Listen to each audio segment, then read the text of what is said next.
우리가 예수님께서 가르친 그 예수님의 비유들에서 함께 보려고 하는데, 예수님의 가르침 중에 무려 3분의 1이 이 예수님의 비유에 대한 말씀입니다. 근데 이 비유들은 특히 신천지 같은 경우 그렇죠. 아주 특별하게 그리고 아주 신비하게 가르치는데, 비유는 신비한 게 아닙니다. 비유의 설교를 제대로 들었다면 평이하다 뭐 이런 내용이야 라고 들어야 정상입니다. 비유는 쉬운 걸 어렵게 얘기하는 게 비유가 아니고, 어려운 걸 쉽게 우리 일상의 내용으로, 예를 들어서 오늘 우리가 보는 것처럼 결혼식의 얘기를 들으면서 아 그런 거야, 아주 쉽게 이해할 수 있는 거. 또 농사에 대한 비유도 많이 있죠. 그런 농사에 대한 비유를 들으면서 아 그런 거야, 그게 천국이야, 이게 하나님의 나라야 라고 쉽게 이해할 수 있도록 주님께서 가르쳐 주신 거죠. 그렇게 쉽게 가르쳐 주었는데도 못 알아들은다면 이제 그거는 하나님의 자녀가 아니라는 거죠. 신령한 지식이 있어서 신령한 비유를 풀어야 그 사람이 하나님의 자녀인 것이 아니라, 하나님의 말씀을 쉽게 풀어주시는 하나님의 그 넓은 마음을 우리가 이 비유를 통해서도 확인할 수가 있는 것입니다. 오늘 우리가 보는 이 비유는 결혼식에 대한 비유죠. 누구에게나 익숙한 남녀노소 누구나 다 결혼식장은 한 번씩 가보지 않습니까? 그러니까 아 결혼식 그거에 대한 이야기구나 라고 하는 것을 이해할 수가 있는데, 다만 이 유대인들의 결혼 풍습에 대해서는 우리가 좀 생각해 볼 필요가 있습니다. 왜냐하면 이 풍습을 알지 못하면 신랑을 기다린다? 이건 우리하고는 안 맞죠?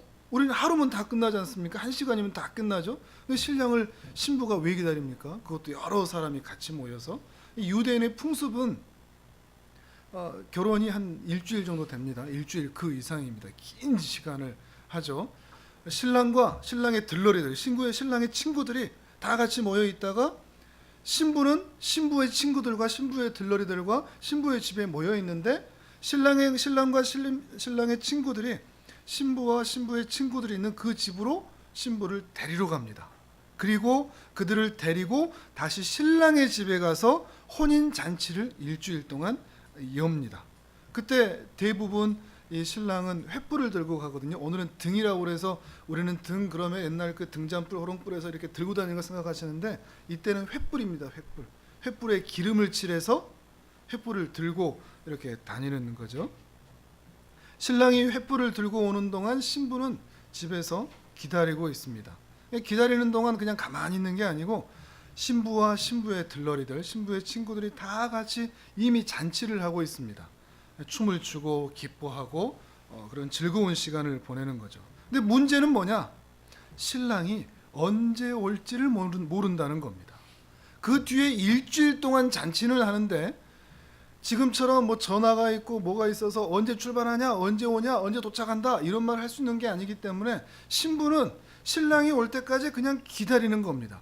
주로 밤에 오기 때문에, 유대인의 시간을 보면 주로 밤에 오기 때문에 그 밤에 계속해서 신부는 기다리고 그 신부와 신부의 친구들도 계속해서 잔치를 열고 춤을 추면서 기다리고 있는 거죠. 어떤 한 성경 주석가가, 신학자가 이제 갈릴리 지역으로 가서 이 결혼식 하는 장면을 이제 보려고 하는데, 신부와 신부의 친구들이 막 즐겁게 놀고 있는 겁니다. 그래서 이 신학자가 같이 갔던 통역사에게 아 그럼 우리가 이 결혼식을 직접 볼 수가 있는 것이냐라고 여쭤보고 또 요청을 했는데, 보기 힘들 겁니다. 왜냐하면 신랑이 오늘 밤이 올지 내일 밤이 올지 그 다음날 올지 모르기 때문에 무작정 기다리고 있을 수는 없기 때문에 보기 힘들 겁니다. 이것을 보면서 아 유대인의 풍습이 정말 이런 것이구나 하는 것을 이 신학자도 직접 경험한 것이죠. 결혼식을 구경하는 것이, 실제로 그 결혼식이 열려지는 것을 보는 것이 쉽지가 않은 것입니다. 그러니까 우리는 신랑을 기다린다, 신부가 신랑을 기다린다, 신부로서 신랑이신 주님을 기다린다 하는 것에 대한 의미가 그다지 이렇게 와닿지가 않습니다. 그런데 유대인들은 이 잔치를, 이 혼인잔치를 어렸을 때부터 쭉 봐왔던 자신의 딸이나 또 아내나 또는 자신의 자녀들이나 또는 부모님들이 그렇게 기다리고 있는 그 모습을 어렸을 때부터 쭉 봐왔던 유대인들은 아 그런 거야? 그 결혼식에서 신부와 신부의 친구들이 계속해서 춤추며 신랑을 그렇게 오매불망 기다리듯이 우리가 주님을 기다린다는 것이 그렇게 믿음의 동역자들이 다 같이 모여서 춤추며 기뻐하며 신랑이 오기를 기다리는 것, 이게 주님이 오신다는 거야. 유대인들은 아주 쉽게 이해할 수가 있는 것이죠. 그러니 오늘 우리에게 이 가르쳐주는 이 비유의 말씀은 그 기다리는 사람들에 대한 이야기입니다. 기다리는 사람들. 여기서 기다리는 사람이 누구라고 나오죠? 10명의 처녀들이라고 나오죠. 바로 이들이 그 10명의 들러리들입니다. 10명의 신부의 친구들이죠. 10명의 신부가 아닙니다. 10명의 그 신부의 친구들이 그 혼인잔치를 기다리고 있는 것입니다. 그런데 이제 우리는 이 비유를 보자마자 바로 그러죠. 슬기로운 처녀, 지혜로운 처녀, 그리고 미련한 처녀. 우리는 바로 나누죠. 그러면서 슬기로운 처녀가 되자, 미련한 처녀는 되지 말자, 바로 이야기를 하는데, 우리가 조금만 더 깊이 살펴보면 슬기롭다 또는 미련하다, 이 구별과 판가름이 곧장 나지 않는다는 겁니다. 우리 말씀 초반에는 이미 슬기로운 처녀 다섯, 미련한 처녀 다섯 이렇게 나눠놨지만, 예수님께서 저 사람을 향하여 슬기롭다, 미련하다 하는 것은 한참 이후입니다. 언제 판가름 나죠? 예수님이 오실 때, 신랑이 올 때 확인할 수 있는 거죠. 신랑이 오기 전에는 그 사람이 지혜롭든지 미련하든지를 알 수가 없는 겁니다. 예를 들어서 지혜로운 사람도 졸았습니다. 그렇죠? 같이 다 졸았습니다. 10명 전부 다 졸았습니다. 그리고 미련한 사람도 신랑이 온다고 얘기하니까 나 더 잘래 이런 게 아니라 신랑을 맞으러 갔습니다. 특이한 내용이죠. 그냥 이 땅에서의 삶의 모습, 이 땅에서 신앙인으로 어떻게 살아가는 그것으로 판가름할 수 있는 게 아니라 마지막 날에 신랑이 올 때에야 확인된 것에 대해서, 그리고 그렇게 기다리는 사람들에 대해서 이 비유를 말하고 있다는 것입니다. 그리고 모두가 다 이 신랑을 기다리고 있는 사람들이라는 것을 말하고 있는 거죠. 졸기도 하고 기다리기도 하고 준비하고도 있지만 이들 모두가 다 기다리는 사람이라는 거죠. 근데 이 기다리는 사람들 중에 언제 지혜로운 사람과 미련한 사람이 구별이 된다고요? 신랑이 왔을 때입니다. 신랑이 올 때. 그 전에는 모릅니다. 그리고 무엇으로 구별이 된다는 거죠? 기름으로 구별이 됩니다. 여분의 기름이 있는가? 기름이 많이 있다, 적게 있다, 이 얘기를 하는 거죠. 기름이 있기는 있었습니다. 그런데 신랑이 오는 시간이 길다라고 하는, 그렇게 긴 시간을 기다려야 한다는 것을 대비하지 않고 여분의 기름이 없는 그런 사람은 미련한 사람이라는 것을 말하는 거죠. 말씀을 다시 한번 읽어볼까요? 우리 8절과 9절의 말씀을 우리 같이 읽습니다. 시작.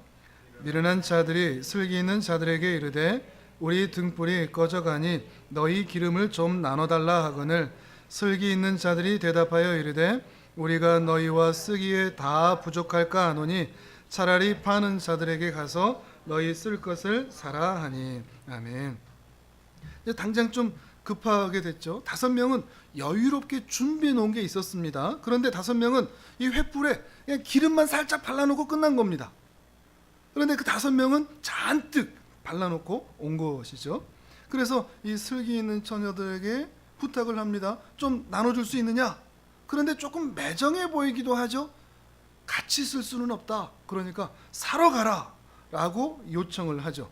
그런데 그렇게 5명이 사러 간 사이에 신랑 행렬은 이미 도착했고 기름을 준비해 두었던 5명은 신랑을 따라 잔치에 들어가고, 그리고 문은 닫혔다라고 예수님께서 비유해서 말씀을 하시죠. 우리 10절도 같이 읽어볼까요? 시작. 그들이 사러 간 사이에 신랑이 오므로 준비하였던 자들은 함께 혼인잔치에 들어가고 문은 닫힌지라. 아멘. 문은 닫혔다. 매우 강한 표현이죠. 근데 더 이상 기회는 없다는 것을 암시하는 것이죠. 11절과 12절에서 그 이후의 상황에 대해서 또 보여주고 있습니다. 11절, 12절도 같이 읽습니다. 시작. 그 후에 남은 처녀들이 와서 이르되 주여 주여 우리에게 열어주소서. 대답하여 이르되 진실로 너희에게 이르노니 내가 너희를 알지 못하노라 하였느니라. 아멘. 그 닫혀 있는 문을 보면서 그 나중에 다시 찾아온 미련한 5 처녀가 주여 주여 열어주소서 얘기를 하죠. 그러니까 그 안에서 내가 너희를 도무지 알지 못한다 그러죠. 근데 복음서를 조금만 보신 분들은 어디서 많이 듣던 내용 아닙니까? 마태복음 7장 한번 가보실까요? 7장을 한번 펴보십시오. 산상수훈의 그 결론 부분에 있는 매우 충격적인 말씀 중에 하나죠. 7장 21절에서 23절입니다. 마태복음 7장 21절에서 23절. 여기도 그러죠. 나더러 주여 주여 하는 자마다 다 천국에 들어갈 것이 아니요. 이 오늘 혼인잔치 내용과 비슷하죠.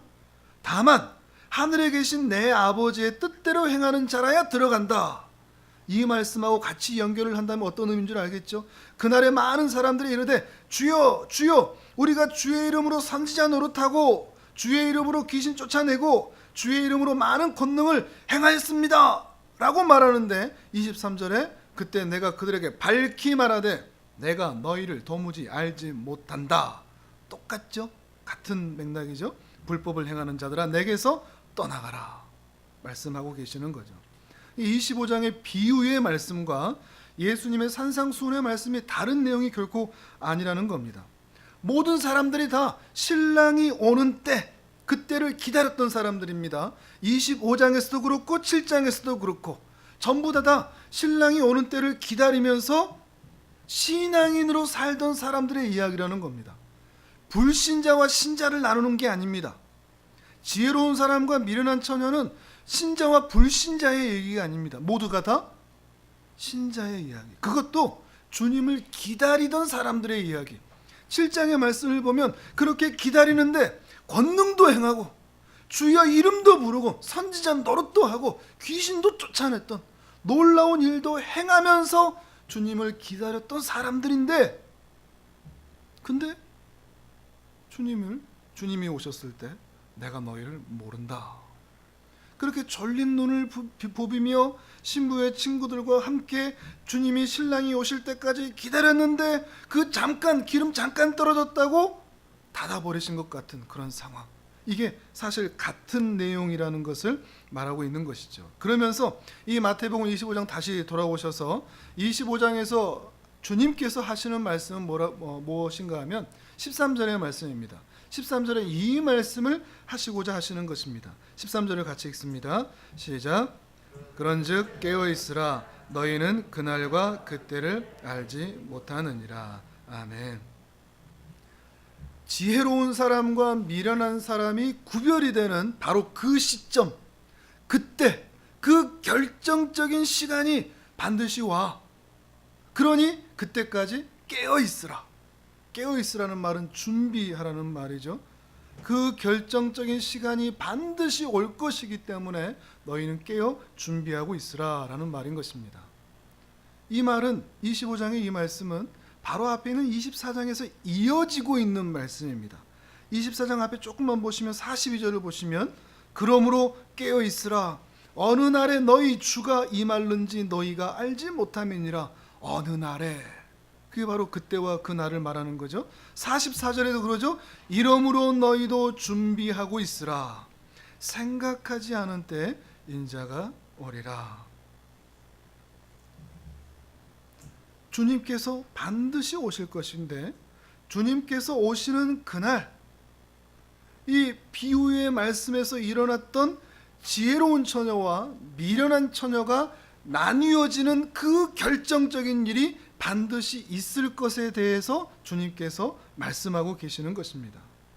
주님은 반드시 오시죠. 신랑이 신랑의 친구들에게 가자! 그럴 때 신랑이 신부의 집으로 향하여 가듯이 언젠가 주님께서 가자라고 말씀하실 그때, 주님의 때 이 땅에 다시 오실 때가 반드시 있을 것입니다. 그때 그날에 반드시 지혜로운 처녀와 미련한 처녀로 나뉘어지는 일이 반드시 있을 것이다. 어디 안에서? 교회 안에서도. 단순히 신자와 불신자만의 이야기가 아니라 신자들 가운데서도 교회 안에 있는 사람들 가운데서도 그런 일이 있을 것이니 날마다 깨어 있으라. 늘 준비되어 있으라 라는 말씀을 하고 계시는 것입니다. 그렇게 깨어 있다가, 그렇게 준비되어 있다가 주님이 오시는 그때 당황하지 않고 다급하게 준비하지 않고 그때서야 부흥회한다, 기도한다, 잘 살아본다 할 것이 아니라 늘 너희의 일상에서 준비되어 있어야 한다라는 말씀을 하고 계시는 것입니다. 어떠십니까? 주님이 갑자기 오시더라도 준비되어 살아가고 계십니까? 아니면 다급하게 준비하시지는 않겠습니까? 더 나아가서 신랑을 기다리는 신부처럼 오늘 이 밤에는 올까? 그렇게 기다리는 신부처럼 그렇게 주님을 기다리며 오늘을 살아가고 있습니까? 오늘 우리에게 이 질문을 하고 있는 겁니다. 우리는 뭐라고 대답하죠? 그렇습니다 라고 대답을 할 겁니다.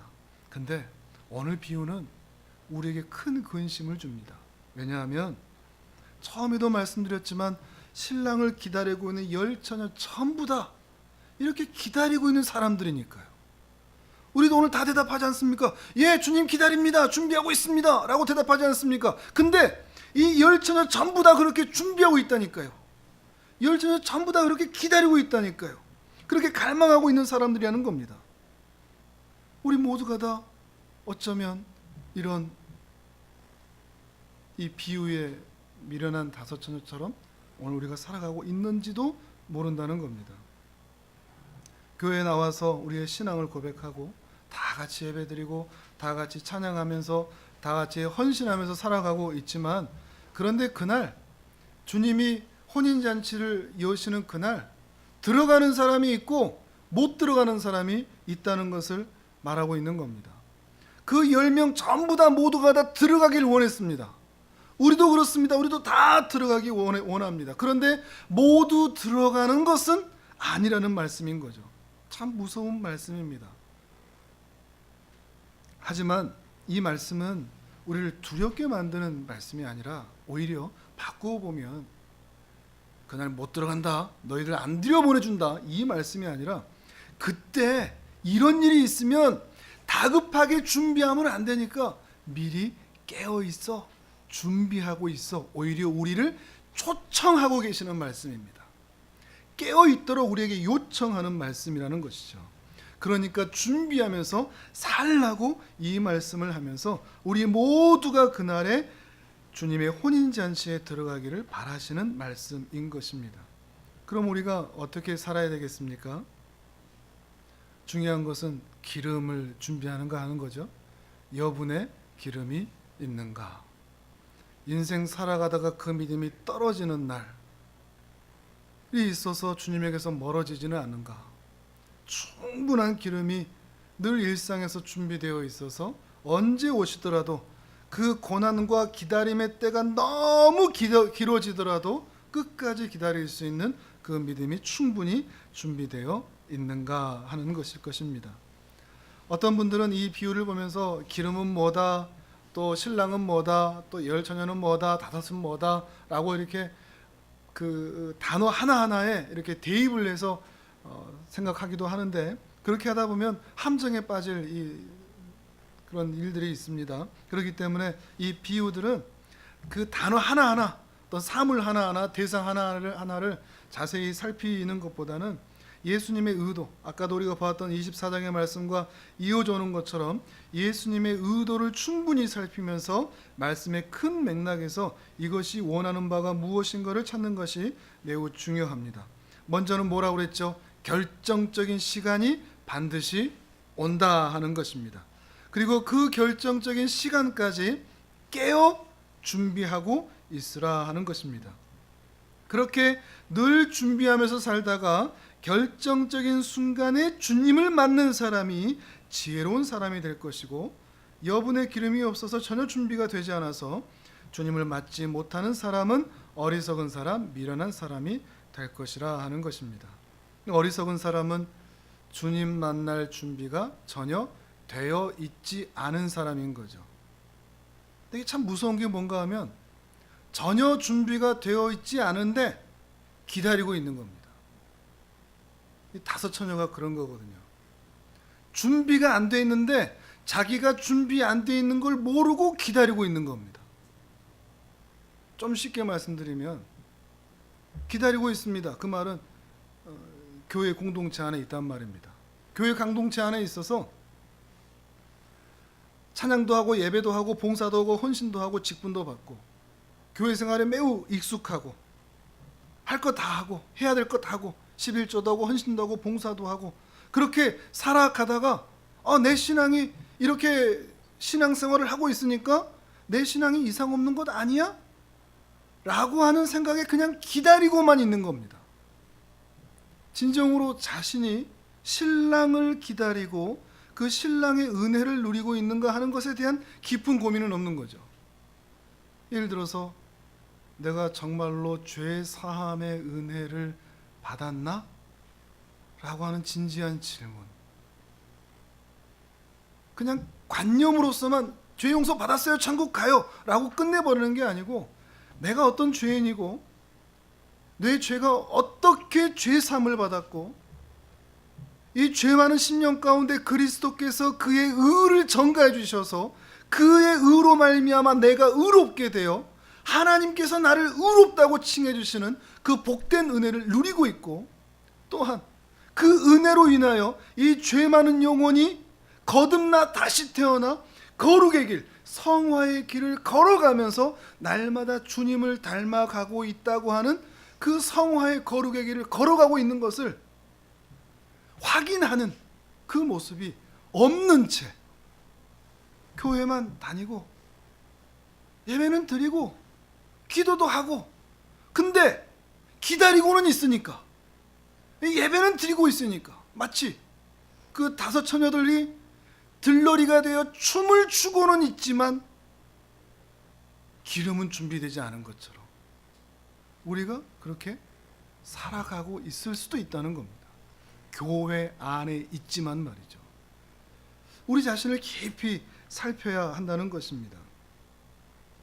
그러니까 이 지혜로운 다섯 처녀가 미련한 다섯 처녀들이 기름이 없습니다. 좀 주세요. 라고 얘기했을 때 이 지혜로운 다섯 처녀가 우린 나눠줄 수 없다. 라고 얘기하는 부분은 어떤 면에서는 좀 매정하게 보이고 이기적으로 보일 수 있지만 믿음이라는 것은 다른 사람의 믿음을 올라타서 신랑이 오는 날 그 혼인잔치에 들어갈 수 없다는 것을 얘기하는 겁니다. 내 기름으로 들어가는 거죠. 다른 사람의 기름으로 들어갈 수 없습니다. 우리 자녀가 예수님을 안 믿는데 내 믿음을 좀 나눠줄 수 있을까? 없다는 겁니다. 주님께서 그것을 바라지도 않고 그것을 용납해 주시지도 않는 겁니다. 남편의 믿음으로 들어갈 수 없고 아내의 믿음으로 들어갈 수 없고 부모의 믿음으로 들어갈 수 없고 목사의 믿음으로 들어갈 수 없습니다. 자기가 준비되어 있어야 한다는 것을 보여주고 있는 것이죠. 세상 사람들은 이것을 매정하다고 얘기하죠. 그러나 믿음은 자기 자신이 주님 앞에서 준비해야 할 것이라는 것입니다.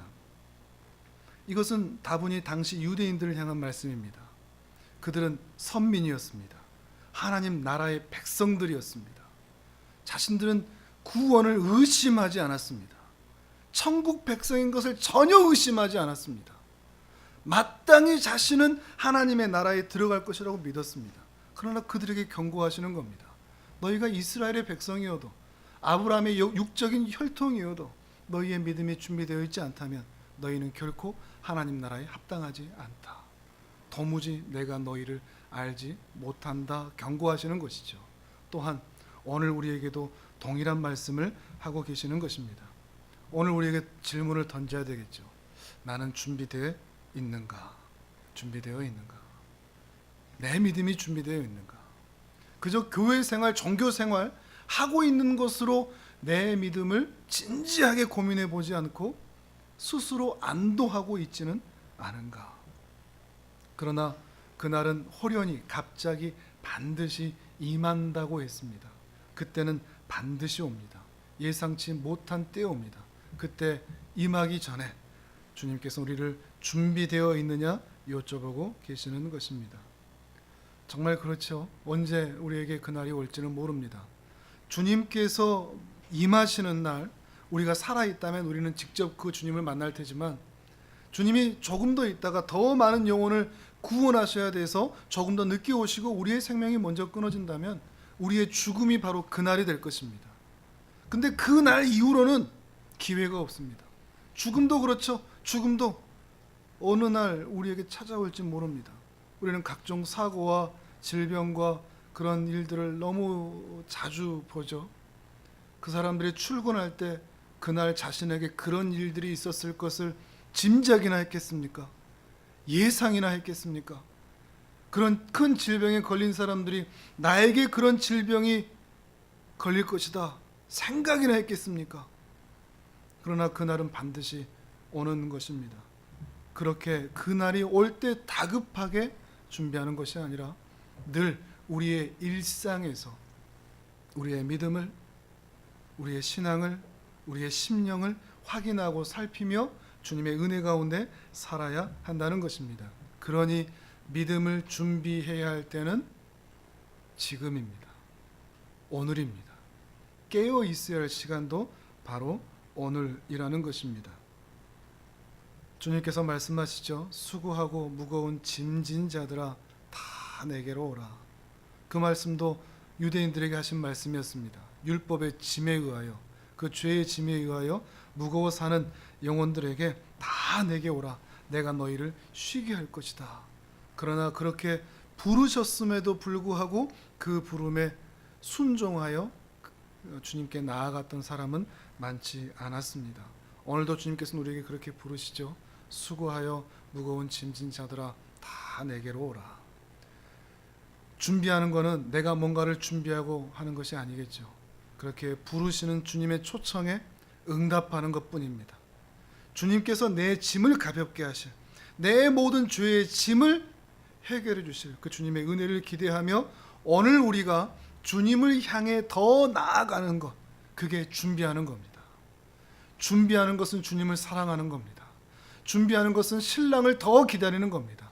준비하는 것은 신랑을 더 알아가는 겁니다. 그것이 오늘 우리에게 필요한 것입니다. 여러분이 더욱더 주님께 가까이 가고 더욱 주님을 기다리고 주님을 사랑할 수 있는 복된 은혜가 있기를 주님의 이름으로 축복합니다. 아멘.